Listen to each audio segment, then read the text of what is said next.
Particular video में जो topic हम डिस्कस करने जा रहे हैं ये टॉपिक है integration. Integration basic engineering mathematics का टॉपिक है जो कि काइनेमेटिक्स के न्यूमेरिकल जब आप सॉल्व करेंगे तो उसमें काफ़ी ज़्यादा यूज़ इसका देखने को मिलेगा। तो सबसे पहले हम समझेंगे कि इंटीग्रेशन को आप रिप्रेजेंट कैसे करते हैं। 10th क्लास तक ऐसी कोई चीज़ आपने नहीं पढ़ी थी, बट अभी इनको सीखना ज़रूरी है क्योंकि फिजिक्स का जो पोर्शन है वो उसके जो न्यूमेरिकल हैं वो आपसे तभी सॉल्व हो पाएंगे जब आप इंटीग्रेशन को ठीक से हैंडल कर पाएंगे। तो इंटीग्रेशन का सिंबॉलिक रिप्रेजेंटेशन है कुछ इस तरीके से।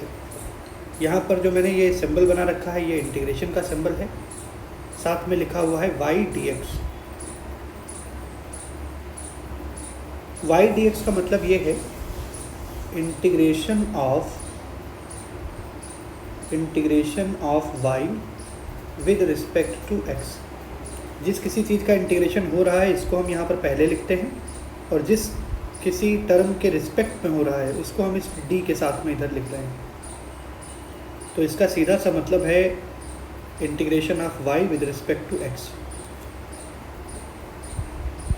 इसी तरीके से मैं अगर लिख दूँ इंटीग्रल v dt तो इसका मतलब है integration of v with respect to t। आपको पहले यही समझना पड़ेगा कि किसका इंटीग्रेशन हो रहा है और किसके रिस्पेक्ट में हो रहा है। सपोज एक तीसरा टर्म हमने ले लिया इंटीग्रल a dt, तो इसका मतलब है integration of a with respect to t। आप नोट करते रहिए साथ में। तो यहाँ पर पहले इंटीग्रेशन का बेसिक मतलब आप समझे कि इंटीग्रेशन को रिप्रेजेंट कैसे किया जाएगा। तो ऐसा एक सिंबल आपको कर्वेचर शेप में देखने को मिलेगा, साथ में यहाँ पर टर्म लिखा होगा जो ये टर्म है इसका इंटीग्रेशन हो रहा है, और d के साथ में जो ये टर्म आया है इस पर्टिकुलर टर्म के रिस्पेक्ट में हो रहा है। जैसे यहाँ पर इंटीग्रल a dt है तो a का इंटीग्रेशन हो रहा है t के रिस्पेक्ट में। अब इसके बाद जिस तरीके से आपने डिफरेंशिएशन वाले टॉपिक में सीखा कि डिफरेंशिएशन के हमारे पास कुछ फार्मूले थे, उन फार्मूलों का यूज़ करके हमने पहले डिफरेंशिएशन किया था, सेम उसी तरीके से हम इंटीग्रेशन में भी करेंगे। सपोज़ इंटीग्रेशन के जो फार्मूले हैं वो एक एक करके मैं आपको बताना शुरू कर रहा हूँ, और आपको नोट भी करते रहना है और इनको याद करना पड़ेगा, तब जा करके आपसे इंटीग्रेशन के क्वेश्चन सॉल्व होंगे। तो पहला जो फार्मूला है जो मैं यूज़ कर रहा हूँ वो है integration x to the power n dx।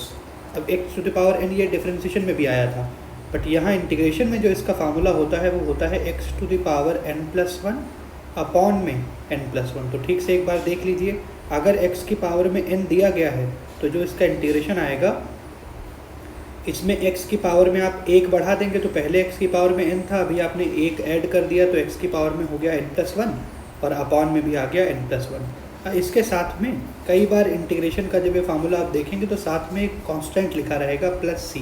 हालांकि अभी +c कांस्टेंट से आपको बहुत ज़्यादा कोई मतलब नहीं है, बट फिर भी आप टेक्स्ट बुक उठाएंगे तो आपको प्लस कांस्टेंट c उसमें लिखा हुआ मिलेगा। आपको लर्न करना है तो आप केवल इतना फार्मूला लर्न करें कि x to the power n का इंटीग्रेशन होता है x to the power n+1 upon n+1। ये जो फार्मूला है इस फार्मूले के बारे में एक चीज़ आपको ध्यान रखनी है कि अगर इसमें n का वैल्यू -1 हो जाता है तो ये फिर फार्मूला वैलिड नहीं रहेगा, क्योंकि अगर n का वैल्यू -1 हुआ तो यहाँ डिनोमिनेटर में ये टर्म 0 हो जाएगा, और डिनोमिनेटर में x to the power n+1 upon में n+1 है। अगर डिनोमिनेटर इसका 0 हो गया तो डिनोमिनेटर 0 होने की वजह से ये पूरा का पूरा टर्म इन्फिनाइट की तरफ प्रोग्रेस कर जाएगा और हमको कोई भी रियल वैल्यू इसकी देखने को नहीं मिलेगी। इसके साथ में कंडीशन भी लिख लीजिए कि n should not be equal to -1। ये फार्मूला तभी वैलिड है जब n का वैल्यू -1 ना हो। अब अगर हम इसका एप्लीकेशन देखें एक दो केसेस में, सपोज़ आपको इंटीग्रेट करने के लिए कह दिया जाए x² dx, तो इसका इंटीग्रेशन होगा x to the power 2+1 upon में 2+1 और एक कांस्टेंट c लगा दो, तो इंटीग्रेशन होगा x की पावर 3/3 + c। इसी तरीके से एक दूसरा एग्जांपल देख लो। मान लेते हैं हमको इंटीग्रेट करने के लिए दिया गया है 1/x की पावर 5 और साथ में लिखा है dx, तो यहाँ इंटीग्रेशन हो रहा है 1/x की पावर 5 का। अब x टू द पावर 5 जो डिनोमिनेटर में लिखा है अगर इसको हम न्यूमरेटर में पहुँचा दें तो ये हो जाएगा x टू द पावर -5 और साथ में आ गया dx। अब इसका डिफरेंशिएशन जिस तरीके से हमने करा था बिल्कुल उसी तरीके से इंटीग्रेशन का फार्मूला देख करके इंटीग्रेशन का फार्मूला अप्लाई करेंगे। तो अप्लाई करो जरा, x टू द पावर -5 है तो x की पावर में -5+1 अपॉन में भी -5+1, और बाय डिफ़ॉल्ट एक कांस्टेंट c तो आता ही आता है, तो ये आएगा x to the power -4 upon में -4 प्लस कांस्टेंट c। इस तरीके से आप इसका इंटीग्रेशन कर पाएंगे। अब x to the power n type का कोई भी फंक्शन हो उसको आप आसानी से हैंडल कर सकते हैं। मान लेते हैं हमको दे दिया गया x टू द पावर 8 और साथ में dx, तब आप क्या करेंगे, एक बार फिर से फार्मूला लगाओ, ये हो जाएगा x to the power 8 plus 1 upon में 8 प्लस 1 और प्लस कांस्टेंट, इंटीग्रेशन हो गया। आपने सीधे सीधे फार्मूला लगाया है और इसका इंटीग्रेशन भी हो गया। तो यहाँ पर जो इंटीग्रेशन हमने आपको करके दिखाया वो सीधे सीधे x to the power n के फार्मूले का इंटीग्रेशन था। इसके बाद हमारा जो सेकेंड फार्मूला है, कई बार क्या होता है आपको सीधे इंटीग्रेशन dx ऐसे लिखा हुआ मिलेगा। अब यहाँ पर अगर आप देखें तो किसका इंटीग्रेशन हो रहा है ये नहीं पता चल पा रहा, तो आप इसको ऐसे लिख सकते हैं 1 इंटू डी एक्स। यहाँ इंटीग्रेशन हो रहा है 1 का। अब 1 को लिख सकते हो आप x की पावर 0 इंटू डी एक्स। अब x की पावर 0 का इंटीग्रेशन कैसे करोगे, x की पावर n जो पिछला फार्मूला था उससे करके देखो, ये आएगा x की पावर 0 प्लस 1 अपॉन में 0 प्लस 1, तो सिंपली आ जाएगा x। तो यहाँ पर आपको डायरेक्टली याद रखना है कि इंटीग्रेशन dx जो होता है वो x के बराबर होता है और साथ में एक कांस्टेंट c जो आता है हमारा, उस कांस्टेंट c को भी लगा देंगे। तो इस फार्मूले को एज इट इज़ आपको लर्न करके रखना है। तीसरा केस देखते हैं। सपोज़ आपको कोई कांस्टेंट दिया है और साथ में y लिखा हुआ है और उसके बाद है dx। तो ये जिस तरीके से डिफरेंशिएशन में हमने किया था कि कांस्टेंट को डिफरेंशिएशन साइन के हमने बाहर निकाला था, उसी तरीके से यहाँ इंटीग्रेशन में भी कांस्टेंट k को मैं बाहर निकाल लूँगा। तो कांस्टेंट k अगर इंटीग्रेशन साइन के बाहर आ गया तो इंटीग्रेशन y dx अंदर बच जाएगा। कहने का मतलब सीधा सही है कि कांस्टेंट को आप इंटीग्रेशन साइन के बाहर निकाल लेंगे। एग्जाम्पल के तौर पे अगर मैं आपको दे दूँ जैसे 5x की पावर 4 और साथ में dx, तो पहला काम क्या करोगे, 5 को बाहर निकालो। क्यों, क्योंकि 5 कांस्टेंट है। अब x की पावर 4 का इंटीग्रेशन जैसे करते आए हो वैसे कर लो, x to the power 4 plus 1 upon में 4 प्लस 1, तो यहाँ से आएगा 5x to the power 5 divided by 5 से 5 कैंसिल आउट, इंटीग्रेशन हो जाएगा x टू द पावर 5 और प्लस c हमने एक कांस्टेंट के रूप में लगा दिया। इस तरीके से आप इसका कर सकते हैं। नेक्स्ट फार्मूला देखते हैं। अगर आपको साइन x का इंटीग्रेशन करने के लिए कभी भी दिया जाए तो साइन x का इंटीग्रेशन होता है minus cos x। Sine x के बाद अगर हमारे पास कॉस x हो इंटीग्रेशन के लिए तो कॉस x का इंटीग्रेशन होता है साइन x। कॉस x के बाद अगर हमारे पास tan x का इंटीग्रेशन हमको करना हो तो tan x का इंटीग्रेशन होता है log sec x। इसके अलावा अगर हमको इंटीग्रेशन करने के लिए दे दिया जाए sec स्क्वायर x का तो sec स्क्वायर का इंटीग्रेशन होता है tan x। हाँ, साथ में एक कांस्टेंट सब में आएगा, साथ में एक कांस्टेंट सी आप हर एक फार्मूले में अप्लाई करेंगे। 7th फार्मूले के बाद हम 8th फार्मूले पे आते हैं। अगर आपको इंटीग्रेशन करना हो 1 अपॉन एक्स का, अब ध्यान से देखना, 1 अपॉन एक्स का इंटीग्रेशन करना है तो अगर हम में से कोई साथी ये सोच रहा है कि 1 अपॉन एक्स को हम ऐसे कर लेंगे x to the power -1 into d x, तो ये आ जाएगा x to the power -1 plus 1 अपॉन -1 प्लस 1, तो ये गलत है, ये ऐसे नहीं होगा। क्यों, क्योंकि जैसे ही आप -1 प्लस 1 करेंगे ना, यहाँ डिनोमिनेटर 0 हो जाएगा और ये वैलिड नहीं रह जाएगा। तो यहाँ पर जो 1 अपॉन एक्स डी एक्स का इंटीग्रेशन आपको देखने को मिलेगा, इसके लिए हमारे पास फार्मूला होता है log x। 1 अपॉन एक्स का जो इंटीग्रेशन होता है ये होता है log x। ठीक है, तो इतने फार्मूले हैं, अभी इतने याद करिए। एक फार्मूला आपका और रह रहा है 9th नंबर पे। अगर हमको इंटीग्रेट करने के लिए दे दिया जाए e की पावर x, तो e की पावर x का इंटीग्रेशन e की पावर x ही होता है। अच्छा, e की पावर x ये ऐसा फंक्शन है जिसका डिफरेंशिएशन और इंटीग्रेशन, अगर e की पावर x को आप डिफरेंशिएट करो तब भी e की पावर x आएगा, और अगर आप इंटीग्रेट कर रहे हो तब भी e की पावर x ही आ रहा है। तो इसको एज इट इज़ याद रखिए। एक न्यूमेरिकल देखते हैं, जितने भी फार्मूले अभी तक आपने सीखे हैं। सपोज़ y हमको दे दिया गया x square plus 3x plus 2 और हमको वैल्यू निकालना है इंटीग्रल y dx का। अब इंटीग्रल y dx का वैल्यू निकालना है, चलिए भाई करना शुरू करते हैं। सबसे पहले तो y dx का वैल्यू निकालना है, y की जगह पे वैल्यू लिख दो पूरा। यह आएगा x square plus 3x plus 2, मैंने y की जगह ऊपर से वैल्यू डाल दी है और साथ में है dx। अब मैं क्या करूँगा, जिस तरीके से डिफरेंशिएशन मैंने तीनों फंक्शंस को अलग अलग तोड़ के करा था वैसे ही मैं करूँगा एक एक करके। कि सबसे पहले x स्क्वायर का इंटीग्रेशन करो, उसके बाद 3x का इंटीग्रेशन करो, फिर 2 का इंटीग्रेशन करो। तो ये आएगा integration x square dx plus integration 3x dx plus integration 2 dx। मैंने क्या किया, मैंने dx को इसके साथ मल्टीप्लाई कर दिया, फिर इसके साथ मल्टीप्लाई कर दिया, फिर इसके साथ मल्टीप्लाई कर दिया, और तीनों को 3 पार्ट में तोड़ करके अलग अलग इंटीग्रेशन में कर रहा हूँ। अब एक्स स्क्वायर का इंटीग्रेशन करना है तो एक्स स्क्वायर में एक्स की पावर n का फार्मूला लगेगा, तो ये आएगा एक्स की पावर 2 प्लस 1 अपॉन में 2 प्लस 1। फार्मूला देखिए जरा एक्स की पावर n का, तो सेम यही हो जाएगा। प्लस 3 कांस्टेंट है बाहर आ जाएगा। अब x dx का इंटीग्रेशन करोगे तो आएगा x की पावर 1 + 1 अपॉन में 1 + 1। अब इंटीग्रेशन 2 dx है, 2 तो बाहर आ जाएगा और इंटीग्रेशन dx हो जाता है x। इंटीग्रेशन dx हो जाता है x। ये मैंने अभी आपको फार्मूला बताया था कि इंटीग्रेशन dx कभी भी लिखा होगा तो याद जाएगा x। 2 तो कांस्टेंट था, वो बाहर आ जाएगा, तो यहाँ हो जाएगा x की power 3/3 plus 3x² 2 plus 2x। इस तरीके से आप इसका इंटीग्रेशन कर पाएँ। y = √x plus 1/√x whole square. अब इंटीग्रेशन y dx का वैल्यू यहाँ भी निकालना है। अब इसको डायरेक्टली मत करने जाओ, पहले आप इसका स्क्वायर ओपन करो, तो a + b का होल स्क्वायर जब करोगे आप इसमें तो आएगा x plus 1/x plus 2 into √x into 1/√x। अब √x से √x कैंसिल आउट हो जाएगा, ये कितना आएगा, ये आएगा x प्लस 1/x प्लस 2। अब इंटीग्रेशन y dx का जब आप वैल्यू निकालेंगे तो वैल्यू पहले पुट करें, x plus 1/x plus 2 and साथ में है dx। अब हम पोर्शंस में इसको डिवाइड करेंगे। सबसे पहले लिख लिया x dx, फिर लिख लिया 1/x dx, फिर लिख लिया 2 × dx। हमने तीनों पार्ट में फंक्शन को तोड़ दिया है। अब x dx का इंटीग्रेशन x की पावर n वाले फार्मूले से हो जाएगा x² 2 प्लस 1/x का इंटीग्रेशन जब करोगे तो ये हो जाएगा log x, और 2 यहाँ कांस्टेंट है बाहर आ जाएगा, इंटीग्रेशन dx का इंटीग्रेशन हो जाएगा x। तो यहाँ से इस पर्टिकुलर क्वेश्चन का आंसर आपको मिल जाएगा। तो करना क्या है, जो भी फंक्शन आपको दिया है उसका पार्ट वाइज पहले ब्रेकिंग करो और उसके बाद अलग अलग पोर्शंस का इंटीग्रेशन के लिए जो भी फार्मूले आपने लर्न किए हैं उन फार्मूले से आप इंटीग्रेशन करके निकालो। तो अभी के लिए मैं इंटीग्रेशन की कुछ टेक्निक्स डिस्कस कर रहा हूँ। सपोज़ हमको इंटीग्रेट करने के लिए दिया गया है sin 2x + 5 और साथ में है dx। ऐसा ही एक दूसरा फंक्शन मैं आपको दे देता हूँ। आपको इंटीग्रेट करना है tan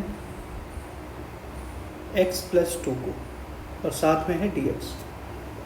तीसरा जो इंटीग्रेशन करना है आपको वो करना है e⁻² 2x + 3 को। फोर्थ जो इंटीग्रेशन हमको करना है ये है 3x - 5 की होल पावर 10 और साथ में dx। फिफ्थ जो इंटीग्रेशन करना है ये है x + 3 की पावर 8 और साथ में है dx। अब ये जो फंक्शंस हैं जिनका हम इंटीग्रेशन अभी करने जा रहे हैं, ऐसा कोई फार्मूला मैंने आपको अभी तक नहीं बताया, लेकिन इंटीग्रेशन करना है तो देखिए कैसे करेंगे। sin 2x + 5, अब हमको sin x का इंटीग्रेशन का फार्मूला याद है, sin x का इंटीग्रेशन होता है -cos x। तो आप क्या करें, ये जो 2x + 5 है ना, इसको आप x की तरह अज्यूम करके चलें। अब 2x + 5 को जब x की तरह अज्यूम करोगे तो sin x का इंटीग्रेशन हो जाएगा -cos x, तो -cos x इस तरीके से लिख लो। अब दूसरी चीज़ जो आपको करनी है, x के साथ में जो मल्टीप्लिकेशन में लिखा हुआ है टर्म, अगर आप यहाँ x को देखें तो x के साथ में 2 लिखा हुआ है, x के साथ में जो मल्टीप्लिकेशन में लिखा हुआ टर्म है वो नीचे डिवीज़न में आ जाएगा। इतना काम आपको करना है। ऐसे ही अगर आप सेकंड क्वेश्चन में आ जाएं, tan x + 2, अब tan x के इंटीग्रेशन का फार्मूला होता है log sec x। अब हमको tan x के इंटीग्रेशन का फार्मूला पता है log sec x, तो x + 2 को x की तरह ट्रीट करेंगे तो tan x का इंटीग्रेशन हो जाएगा log sec ब्रैकेट में x + 2। tan x का हमने log sec x कर दिया। अब दूसरा काम क्या करना है, x के साथ में जो मल्टीप्लिकेशन में है, यहाँ कुछ नहीं दिख रहा है तो 1 है, तो 1/, में आ जाएगा, तो ये आपका इंटीग्रेशन हो गया। इसी तरीके से e⁻²x + 3 में हमको इंटीग्रेशन याद है e⁻x का। अब ये जो पूरा का पूरा टर्म है इसको हम x की तरह अज्यूम करेंगे। अब e⁻x का इंटीग्रेशन हो जाएगा e⁻x, और x के साथ जो 2 मल्टीप्लिकेशन में लिखा हुआ है ये आ जाएगा अपॉन में। फोर्थ में है 3x - 5 की होल पावर 10, तो यहाँ पर मैं 3x - 5 को जो मैंने यहाँ पर दिखा रखा है इसको हम x की तरह ट्रीट करेंगे। अब 3x - 5 अगर ये इस पूरे टर्म को हम x की तरह ट्रीट करें तो x की पावर 10 जैसा है, और x की पावर 10 इसका इंटीग्रेशन हम x की पावर n वाले फार्मूले से कर सकते हैं, तो ये आएगा 3x - 5 की होल पावर 10 + 1 अपॉन 10 + 1। ये तो इंटीग्रेशन हो गया। अब दूसरी चीज़ जो देखनी है कि x के साथ में मल्टीप्लिकेशन में कितना है, 3 है, 3 को अपॉन में पहुँचा दो। अब इधर आ जाओ, x + 3 की होल पावर 8 dx। अब x + 3 इस पूरे को हम x की तरह ट्रीट करेंगे तो x की पावर 8 फंक्शन बनेगा। यह आएगा x + 3 की होल पावर 8 + 1 अपॉन में 8 + 1। और x के साथ मल्टीप्लिकेशन में अगर आप देखें तो यहाँ पर कोई भी टर्म नहीं दिख रहा है तो कुछ नहीं है तो 1 है, तो 1 को आपने अपॉन में लिख लिया, तो ये आएगा x+3 की होल पावर 9 और अपॉन में 9। यहाँ से आंसर आप निकाल सकते हैं। अब ये जितने भी फंक्शंस मैंने आपको इंटीग्रेशन में करके दिखाए, एक सबसे खास बात है इन सारे फंक्शंस में कि जब आप x अज्यूम कर रहे हैं तो x जो है वो लीनियर फंक्शन है। x में जो फंक्शन दिया गया है वो लीनियर फंक्शन है। x में जो फंक्शन है वो लीनियर फंक्शन है, इसका सीधा सा मतलब ये है कि इन सभी में जहाँ जहाँ पे भी हमने x अज्यूम किया है उन सभी में x की पावर 1 है। अगर आप इनको ध्यान से देखें, जितने भी क्वेश्चन मैंने आपको यहाँ पर अज्यूम करने के लिए दिए हैं इन सभी में x की पावर 1 है। तो ऐसे फंक्शंस जिसमें x की पावर आपको 1 देखने को मिलेगी, x टू द पावर 1 आपको देखने को मिलेगा, इन सारे पोर्शंस में आप ये टेक्निक अप्लाई कर सकते हैं। अगर x की पावर में 2, 3 या 1 के अलावा अगर और कुछ हुआ तब आप इस टेक्निक को अप्लाई नहीं कर पाएंगे। देखते हैं इंटीग्रेशन में लिमिट्स कैसे आप हैंडल करेंगे। सपोज़ आपको दिया है इंटीग्रेशन y dx, यहाँ नीचे कोई टर्म लिखा है a और ऊपर लिखा है b, तो ये जो नीचे टर्म लिखा होता है इसको बोलते हैं हम लोअर लिमिट, इसको बोलते हैं हम लोअर लिमिट, और ऊपर ये जो टर्म लिखा हुआ है b इसको बोलते हैं अपर लिमिट। और ऐसा इंटीग्रेशन जिसमें लोअर लिमिट और अपर लिमिट लिखी हुई है इसको हम बोलते हैं डेफिनिट इंटीग्रेशन, इसको बोलते हैं हम डेफिनिट इंटीग्रेशन। अब डेफिनिट इंटीग्रेशन में चूँकि लिमिट्स लिखी हुई हैं तब आप इसे कैसे हैंडल करेंगे। सपोज़ मैंने आपको इंटीग्रेट करने के लिए दे दिया 2x² + x + 1, इसको इंटीग्रेट करना है। अब इंटीग्रेट करना है वो तो आप कर लेंगे, लेकिन यहाँ पर साथ में लिमिट भी लिखी हुई है, लोअर लिमिट है 0, अपर लिमिट है 1। अब आप इसको कैसे सॉल्व करेंगे। तो पहली चीज़ जो आपको करनी है, जिस तरीके से आप इंटीग्रेशन करते आए हैं पहले आप इसको इंटीग्रेट कर लो। तो मैं अभी पहले इंटीग्रेशन सॉल्व कर रहा हूँ, तो सबसे पहले मैं करूँगा 2x² को इंटीग्रेट, उसके बाद मैं करूँगा x को इंटीग्रेट, और उसके बाद मैं करूँगा 1 को इंटीग्रेट।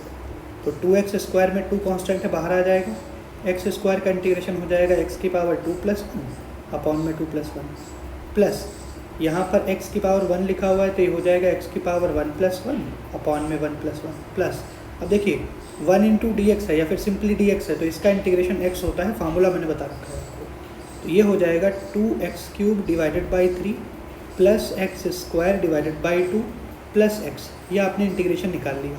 अब इंटीग्रेशन निकालने के बाद हमको इसमें लिमिट्स डालनी है। तो इंटीग्रेशन 2x² + x + 1 साथ में है dx, और लिमिट हमको डालनी है 0 से 1। अब इसका जो भी इंटीग्रेशन आया है पहले हम इसको लिख लेते हैं। ये आया है 2x³ / 3 + x² / 2 + x। लिमिट हमको डालनी है लोअर लिमिट 0, अपर लिमिट 1। करते क्या है, सबसे पहले आप इसमें अपर लिमिट पुट करें। यहाँ पर ये जो फंक्शन आपने लिखा है इस पूरे फंक्शन में जहाँ जहाँ पर भी x आया है वहाँ पर हम सबसे पहले अपर लिमिट जो है 1 पुट कर देंगे, x के प्लेस पर 1 पुट करेंगे।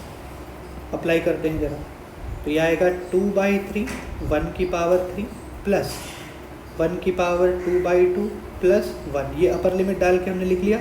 अपर लिमिट डालने के बाद जो फंक्शन आया उसको ब्रैकेट में बंद करके लिख लिया, फिर लगाएंगे एक माइनस साइन। ये माइनस साइन प्रोसीजर का पार्ट है, आपको करना ही पड़ेगा। माइनस के बाद अब जो ऊपर ये फंक्शन आया था इसमें हम डालेंगे लोअर लिमिट। तो लोअर लिमिट डालोगे तो आएगा 2/3 0 की पावर 3 प्लस 0 की पावर 2/2 प्लस 0। तो अभी इसका अगर वैल्यू निकालो तो ये पूरा टर्म हो गया 0, और इसका आप सॉल्व करके देख लो तो ये आएगा 2/3 प्लस 1/2 प्लस 1। अब इसको सॉल्व करेंगे तो आएगा 2/3 प्लस 3/2। अब फाइनल आंसर जब आप निकालेंगे तो 9 + 4 13/6। फाइनल आंसर आपको इसका मिल जाएगा 13/6। तो जैसे आप इंटीग्रेशन करते आए हैं, इसको अगर सॉल्व करने के प्रोसीजर की बात करें तो हमने किया क्या है, जिस तरीके से आप इंटीग्रेशन करके आए हैं पहले आप इंटीग्रेशन करके वैल्यू निकालो। वैल्यू निकल गई, अब क्या करो, ये जो इंटीग्रेशन करने के बाद वैल्यू आई है इसमें सबसे पहले अपर लिमिट डाल दो। तो वेरिएबल हमारा x था, x की जगह हमने अपर लिमिट डाल दिया, ये फंक्शन निकल के आया, इसमें मैंने यहाँ पर लिख दिया है। उसके बाद लोअर लिमिट 0 पुट कर दो पूरे फंक्शन में, इसको मैंने यहाँ लिख दिया है। अब अपर लिमिट और लोअर लिमिट लिखने के बाद दोनों के बीच में एक माइनस साइन लगा दो और इसको सॉल्व कर लो, तो यहाँ से इंटीग्रेशन सॉल्व हो जाएगा। एक क्वेश्चन हम इस पर आपको और करके दिखाएंगे। सपोज़ हमको इंटीग्रेट करने के लिए इस बार कहा जा रहा है 2x² + 5x + 1 को, साथ में लिखा हुआ है dx। लिमिट फिर से हमारा 0 से 1 है। अब एक एक करके इसका इंटीग्रेशन करते हैं। तो अगर इसका इंटीग्रेशन हम करें तो इंटीग्रेशन क्या आएगा, देखिए 2 तो कांस्टेंट है, ऐसे ही लिख लेंगे आप। एक्स स्क्वायर को इंटीग्रेट करेंगे तो एक्स स्क्वायर का एक्स की पावर n वाले फार्मूले से हो जाएगा x³ / 3 प्लस 5x को करना है तो 5 तो सीधे सीधे ऐसे ही लिख लोगे। x का इंटीग्रेशन हो जाएगा x⁴ प्लस अब 1 × dx, 1 × dx करोगे तो मतलब सिंपली dx है, और dx का इंटीग्रेशन होता है x। तो अभी ये हमने इंटीग्रेशन करके यहाँ लिख दिया है। लिमिट है लोअर लिमिट 0, अपर लिमिट 1। एक एक करके लिमिट पूरे इसमें पुट करते हैं। अपर लिमिट 1 डालेंगे तो आएगा 2/3 1 की पावर प्लस 5/2 1 की पावर 2 प्लस 1। ये अपर लिमिट मिल गई, ये मैंने यहाँ लिख दिया। फिर माइनस साइन लगा दो। अब इसमें आप लोअर लिमिट डालो 2/3 0 की पावर 3 प्लस 5/2 0 की पावर 2 प्लस 0।